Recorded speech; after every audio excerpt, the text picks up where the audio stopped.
Hello guys, good morning guys. Alas 9 dito sa umaga guys. Dito kami sa Dubrava, bundok ng Dubrava guys. Dito ay parang Pilipinas lang guys, no. Yung mga bahay nila dito ay parang Pilipinas lang.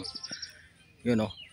Yun guys, nakikita nyo yung mga bahay na yun, para yung bubong ay pang Pilipinas talaga. Kaso lang ay hindi yero yung bubong nila. Dito kami magkabit ng kuryente ngayon guys. Nagkakabitan naman ng kuryente dito. Yan guys, oh. Nakikita yung bahay nila dito guys. Dubrava to guys, bundok ng Dubrava guys. Mayroon pala bundok ng Dubrava. Kung ang Samobor ay may bundok, ang Dubrava ay mayroon din palang bundok na. Ngayon lang ako dito nakasama sa mga lineman guys, no. Ngayon lang ako nakasama sa mga lineman dito. Ang ganda guys.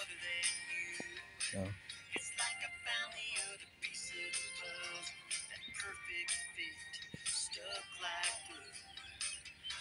yan yung bahay nila. Maliit lang yung bahay nila. Simple lang yung bahay nila dito guys. Oh, ito. Oh. Yan. Bahay yan. Yun din bahay yun. Oh. Oh. May bawat bahay dito kayo may sasakyan. Oh. Bawat bahay dito ay mayroong sasakyan. Kung sa atin ay bawat bahay may motor, cycle. Dito naman ay sasakyan talaga yung auto.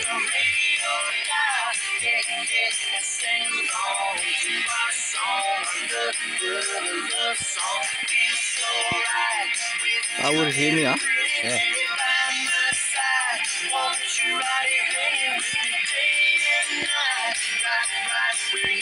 Yan guys, oh, you know, tanaw na tanaw yung bubong na talaga dyan, yan, bahay nila, yun, yung Dubrava.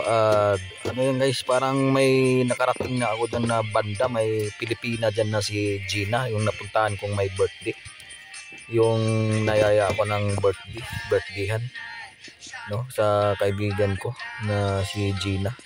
Parang may dyan yung Pilipina na nakatira na si Gina, no? Kasi yun na yun eh, parang yun na yung kalsada na dinaanan namin kanina, yung dumaan kami sa harap ng yung Gina. Shout out kay Gina, parang dyan yung bahay nyo Gina, so ano na yun, ano na yun, no? Yung ano na yan, kabahayan na yan, no?